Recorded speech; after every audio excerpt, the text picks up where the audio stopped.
Hi everybody, this is Maureen Wong from YNSStamp.com. Today we're going to be creating this really cute dinosaur card, and I don't know if you can see that, but I did the white embossing technique on the dinosaur, and I have showed that in a video before using a sticky mat and a Stamp-A-Majig, but this time, since I have my MISTI and it's really easy to do on my MISTI, I'm going to use that as my tool of choice. So let's get started. Okay, to start off with, I have this Dino-Mite set from YNS Stamp. It also comes with, or there are available matching dies, and today I'm going to be using this dinosaur. Not sure what it's called. And I'm also using my MISTI today, so I'm going to position that on a rectangle that I cut where I want it, and then I'm going to close my cover, and it's going to suck up the paper, so I'll just have to reposition that. And then what I'm going to do is stamp with Memento Tuxedo Black ink, because I want to color this with Copics. So I'm just doing a light inking here. I don't want it to come out too dark, and I don't want it to feather out because I'm going to be doing white embossing over this. So I want it to stay as nice and crisp as we can get with Memento. I'm going to clean off my stamp and get to coloring. Okay, here I am coloring my dinosaur with Copics, and I don't want to bore you with watching that at regular speed, so I've sped it up and I'm doing this narration instead. Here I'm starting with BG78, and I'm coloring in where I think the darkest parts of him would be, which is the underside of him, anywhere that would be shadowed, just the bottoms. You know, I'm no Copic coloring expert, so I just color how I think it looks good. So this is BG75 now, and I'm drawing out that darker color and lightening up a bit with the 75. I'm doing a really messy job here because I didn't want to take too long to do this video.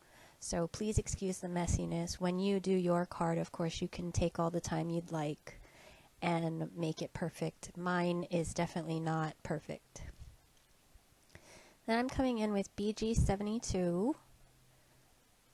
And at first I just go in a little bit, but then I realized that it wasn't blending. There was a very definite line between the 75 and the 72, so I went back and blended that a little bit better.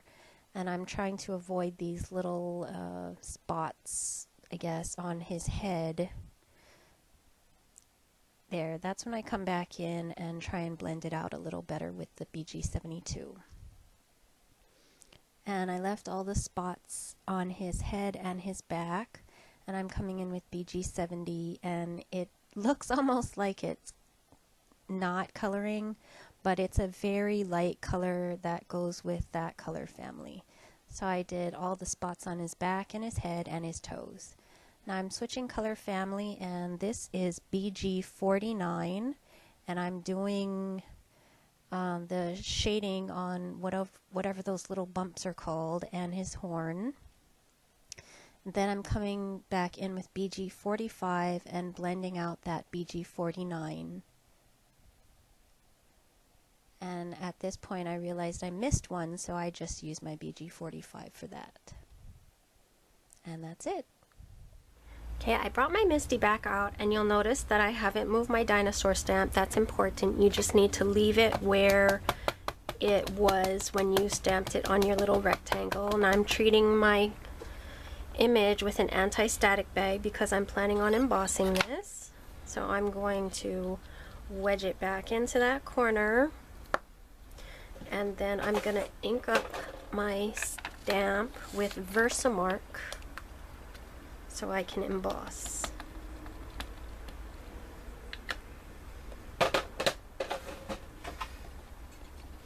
I'm going to stamp that down, and it's going to stamp in exactly the same place. Now I'm going to get my white embossing powder and cover my image.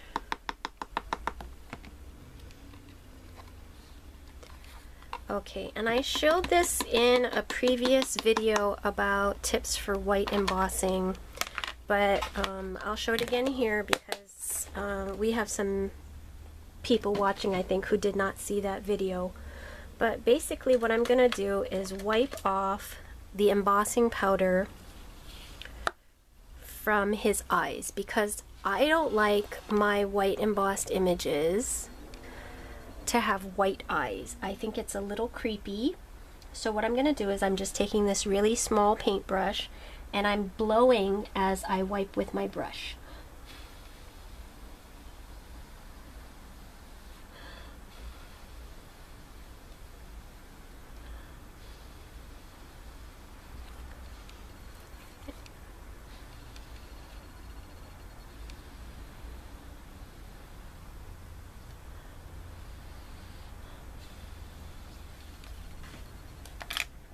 Okay. And now that's done, I'm gonna move my MISTI to the side again. Get my reverse action tweezers to hold this and heat it with my heat tool.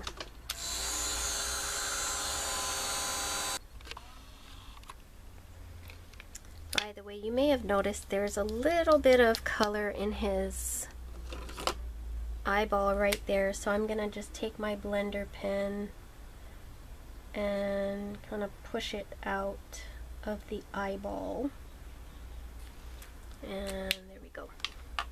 Okay, so here is my white embossed image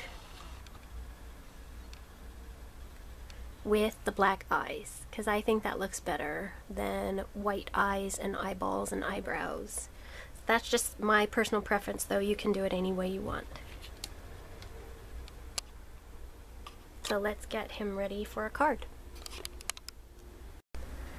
Okay, to help finish off my card, I've made this ring, and I did it by using the YNS circle die set, and I used the largest circle, and then the first largest I didn't, not first largest, the second largest I didn't use, and this is the third largest, and I tried to center it as well as I could. It's a little crooked, but that doesn't really bug me too much, so I'm just gonna go with it.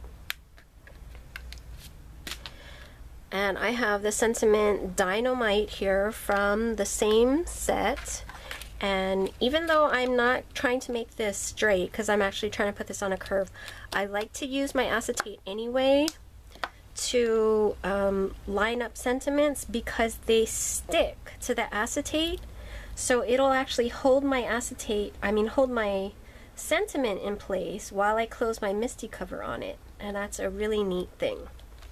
So I'm just gonna, whoops, I didn't take off my magnets.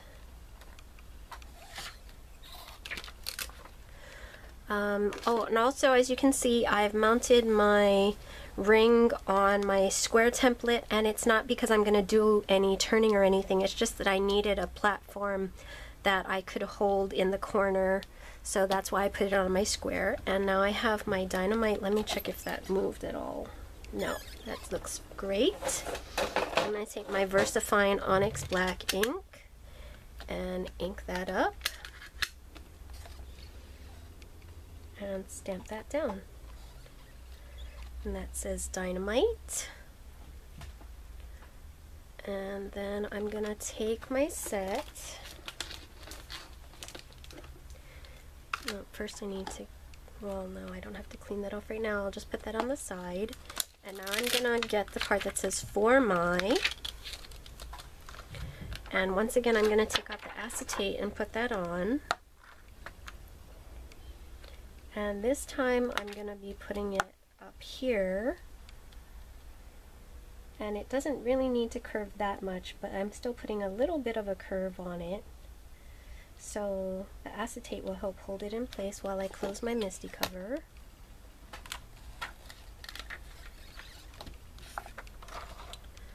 And then again with my Onyx Black.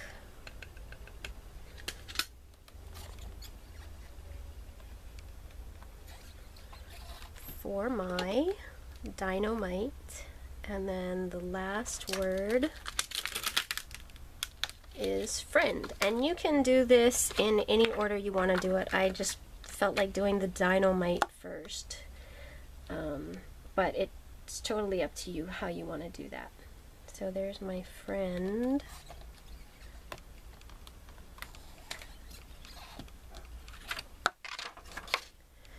And last one, I'm going to ink this up.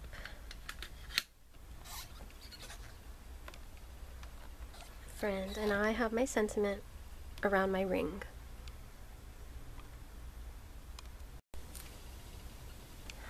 Okay, sorry, I jumped a few steps ahead because I forgot that I was filming this and I just started finishing my card without turning on the camera. But what I did was I thought that the focal panel was missing a little bit of detail, so I came in with the new YNS Stamp Stitching Marks dies, and I found one that fit around him perfectly and still fit on my rectangle, and I went and cut that out. And then the other thing is I adhered my rectangle partially under the circle on this side and then partially over the circle on this side. And then I cut off the tips because they were actually showing here and here. So I cut off the corners so that they wouldn't show. And this is where I am now, and I'm just gonna finish up by adhering the whole thing with my ATG gun.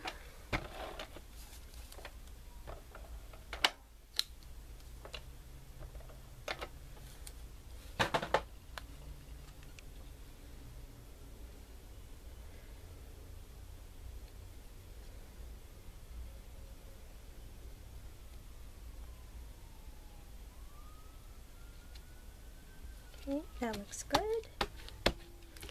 And there is my finished card with the white embossing except for the eyes and eyebrows, and some techniques done on the MISTI. So I hope you like this video, and if you do, please give it a thumbs up on YouTube, and I'll hope to see you over at yournextstamp.com for these products and many others. Thanks for watching.